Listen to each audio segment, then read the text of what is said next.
O'lim? Xullas, bugungi mavzu qisqacha kichkina qilib tushuntiraman deyman, lekin baribir kichkina bo'lmaydi. Lekin harakat qilamiz. Risk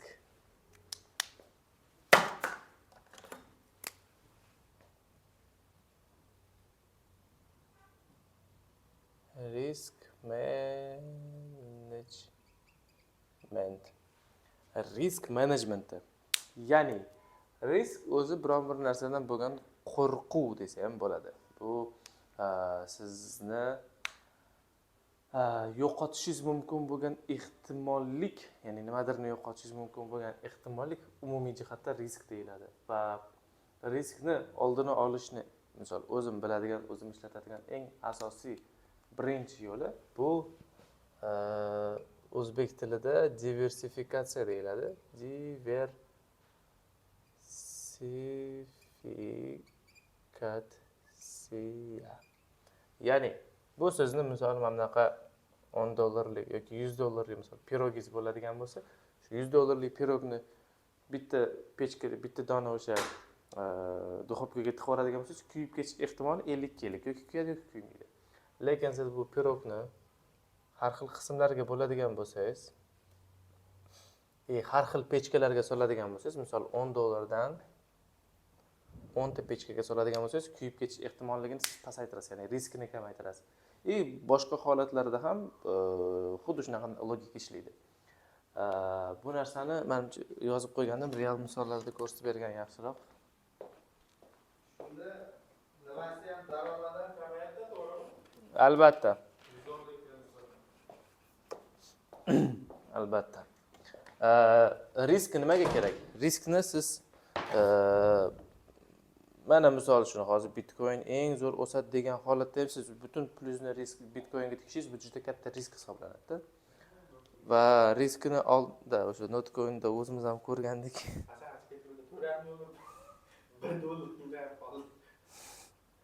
Shunaqa.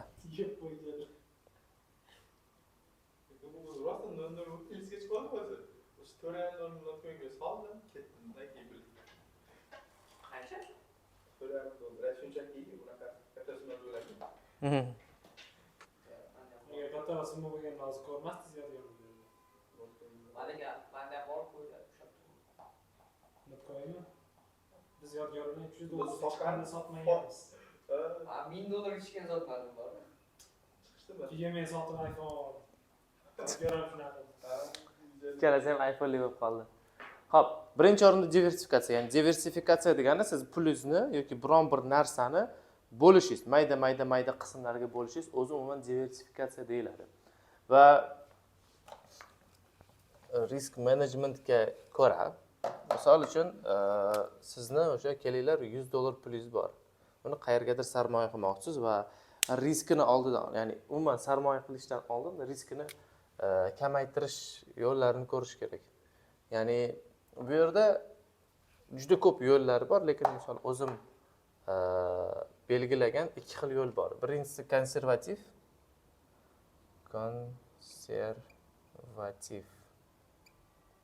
Ya'ni konservativ deganda asosan riski kichkina, nizkiy risk, o'zbekchada ruschada yoza qilay. Konservativniy metod. Ya'ni konservativ metod deganda bu nizkiy risk, ya'ni riski kam va shunga yarasha доходность низкая и волатильность кем? Волатильность низкая, ликвидность средняя. Xo'p, konservativ metod bu o'sha eng stabil metodlardan bittasi. Ya'ni bu yerda kimgadir stabillik keladigan bo'lsa, konservativ metodni tanlash kerak. Yoki ikkinchisi bor, buni o'zim volatil deyman, ya'ni volatilniy metod. Volatilniy metodda birinchi o'rinda tushunarli высокий risk, ya'ni risk juda baland bo'ladi. Высокий risk. Доходность высокая. Shunga yarasha o'zini anosi o'zini oqlashi, pul olib kelishi, misol ustidagi marjasi juda katta bo'ladi. Volatilность высокая. Volatilность высокая. И odatda likvidность тоже past bo'ladi. Likvidность низкая. Hozir tushuntirib beraman. Xo'p, mana ikki xil metod bor, shuni aytganimdek. Birinchisi konservativ, ikkinchisi volatil. Misol meni $100 pulim bo'ladigan bo'lsa, $100 misol konservativ metodga tikadigan bo'lsak, nima qilamiz? Xo'p. $50, $30 va $20. Xo'p,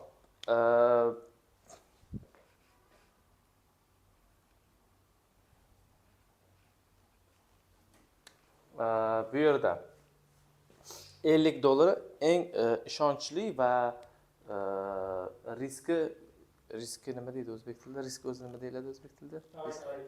Tavakkal. Tavakkalligi kam degan narsa to'g'ri kelmaydi bu yoqda. Xavf desak ham to'g'ri bo'ladi. Xo'p, konservativ metodda men o'zim nima qilgan bo'lardim? $50 pulimni tushunarli holatga shunchaki dollarda saqlagan bo'lar edim. Ya'ni dollar yildan yilga o'sib borayotgan devalvatsiya qilish uchun, devalvatsiya qilish qanaqa tushuntirsam ekan. O'zi yildan yilga pul qadrsizlanib bo'ladi. Bu inflyatsiyani hamma biladi.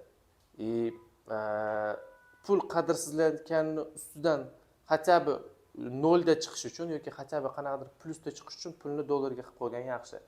Ya'ni yilni boshida, misol 2024 ni boshida sizda aytaylik 10 million pul bor va o'sha 10 million pulni aytaylik $1000 qilib qo'yish ehtimoli bo'lsa va 2025-yilda bu 10 million plus 10 million so'm bo'lib qolaveradi. Lekin inflyatsiya hisobiga siz 10 million pulga aytaylik bundan oldin $1000 qila olgan bo'lsangiz, hozir 10 million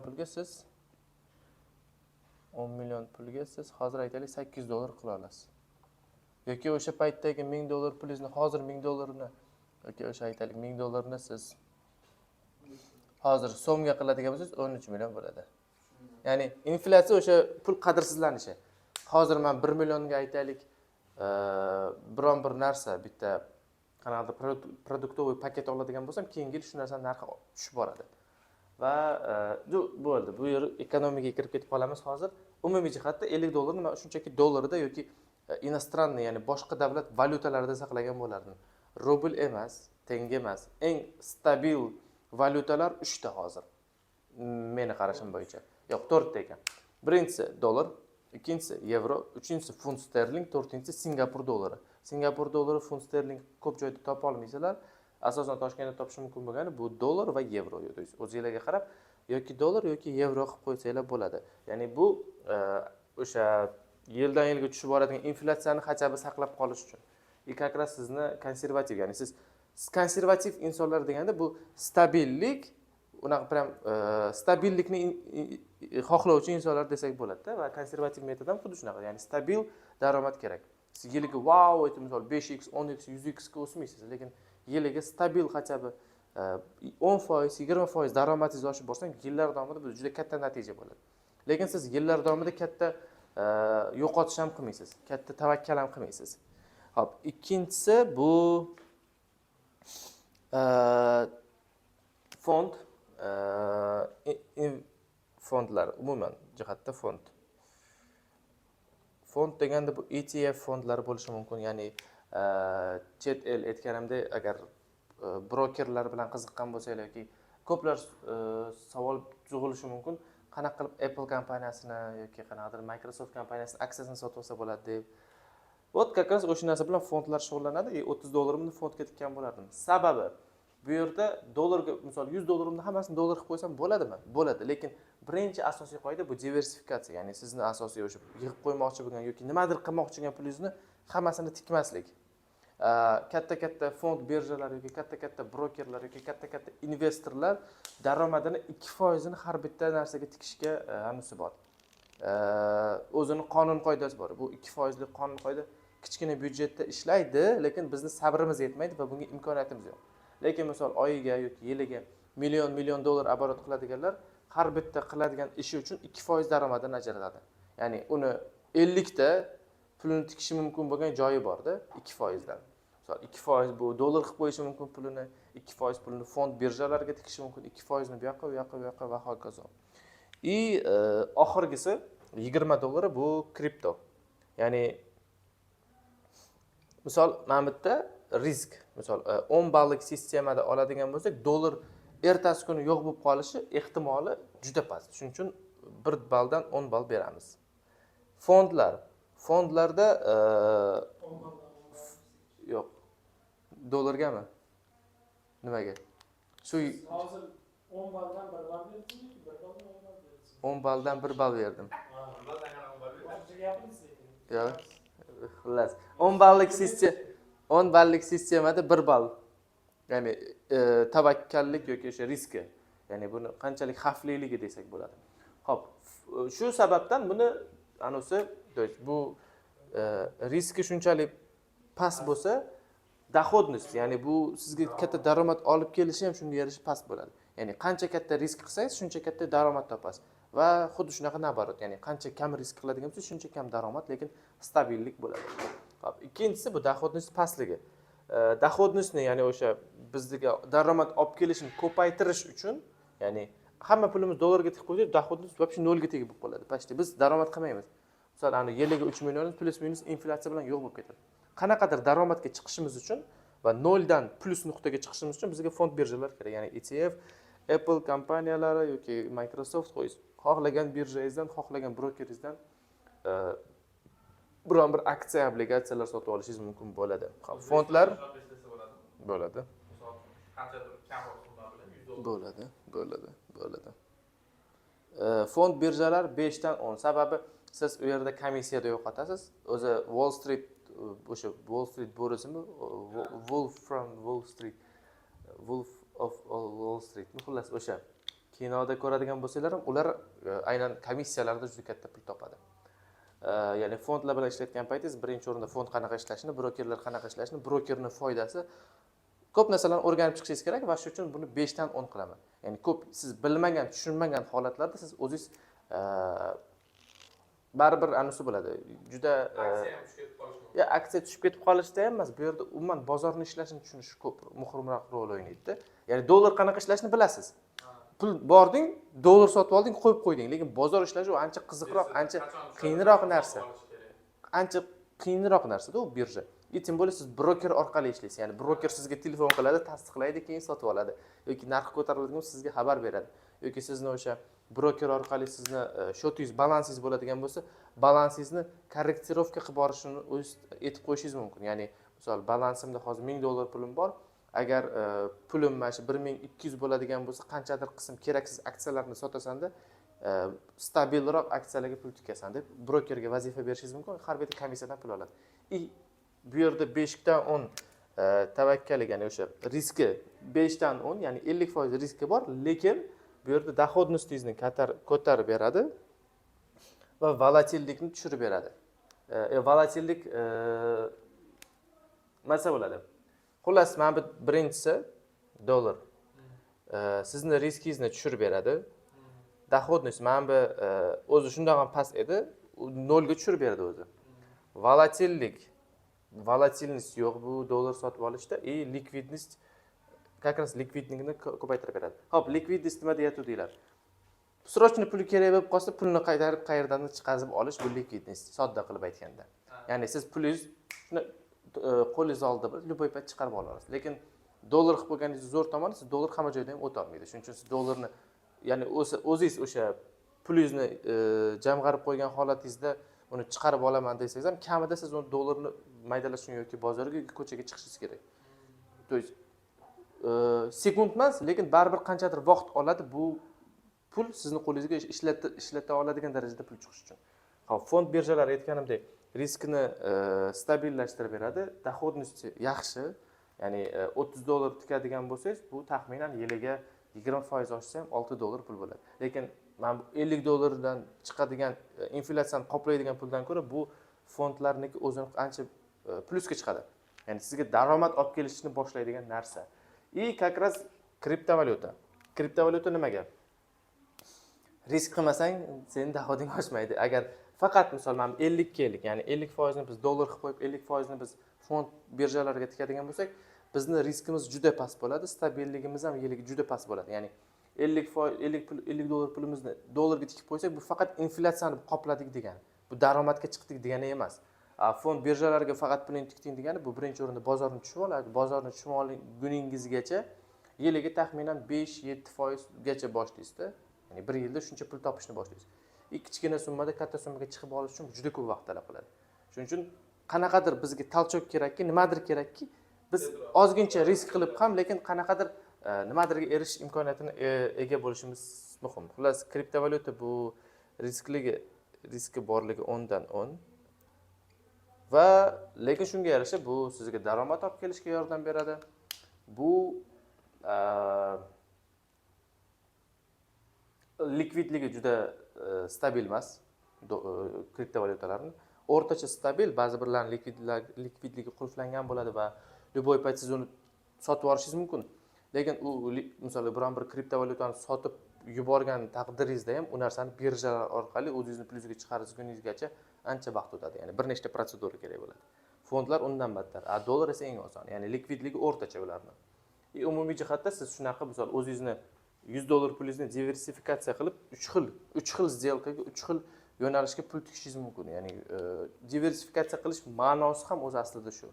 Ya'ni siz o'zingizni pulingizni qismlarga bo'lasiz. Aytganimda 2% qoidasi bor o'z aslida. Ya'ni sizning umuman depozitingiz bo'ladigan bo'lsa 50 xil narsaga 2% dan kirish. Ya'ni 50 xil. Tasavvur qilsa 50 xil narsa topish qiyin. Yo'q, topsa bo'ladi. Har xil.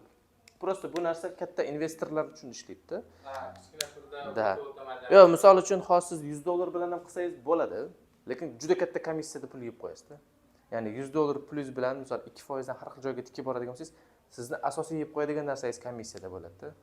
Juda ko'p pul yeb qo'yasiz. Etim bo'lib mana dollarlarda, fondlarda ishlashingiz qiyin bo'ladi. Kriptovalyutada da ishlashingiz mumkin $2 dan, lekin fond va dollarlarda juda qiyin bo'ladi bu narsa. Xo'p. Volatil bo'ladigan bo'lsa nima qilardim? O'sha $50 dan boshlaymiz. Dollar qilmaysiz. Xo'p.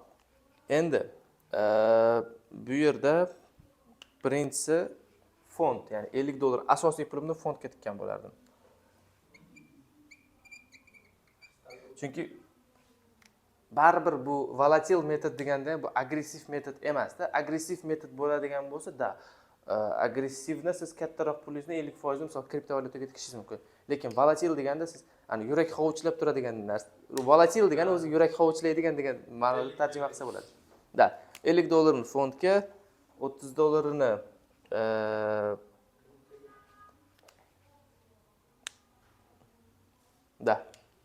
$30 ni kriptoga, и 20% ni agar $20 ni agar shu narsani tushunadigan bo'lsa odam, masalan, meni holatimda bu narsani tushunaman va $20 ni tradingga tikkan bo'lar edim. Ya'ni kripto bilan tradingni va kriptoni fond bilan menimcha farqini tushunsangiz kerak. Kripto bilan tradingni farqi, kriptovalyutani siz shunchaki sotib oldingiz, bo'ldi, o'sha yerda yotadi. Ya'ni men $30 pulimni shundan Bitcoinga solib qo'ydim. Bu $30 ni ham iloji bo'lsa bir nechtaga bo'lish kerak-da. Ya'ni bu degani har doim diversifikatsiya qilib borish kerak. Misol men bittaman $50 ni dollar qilib qo'yinglar dedim. Bu degani $50 ni borib sraz $50 qilish kerak degani emas. Bu degani sizda imkoniyat bor. Xohlasangiz $30 ni 30 ni dollar qiling, 20 ni yevro qiling. Plus minus sizda sal qimmatroq chiqadi. Ya'ni 50 emas, $53 bo'lib qolishi mumkin. Lekin umumiy jihatda 30 ni dollar, 20 ni yevro qilib qo'ysangiz bo'ladi. Bu yerda misol $30 fond. $30 fond degani bu $30 hammasi bilan siz $30 hammasi bilan fondga kirishingiz kerak deganimiz. $10 dan 3 xil aksiyalarni qismini sotib olsangiz bo'ladi.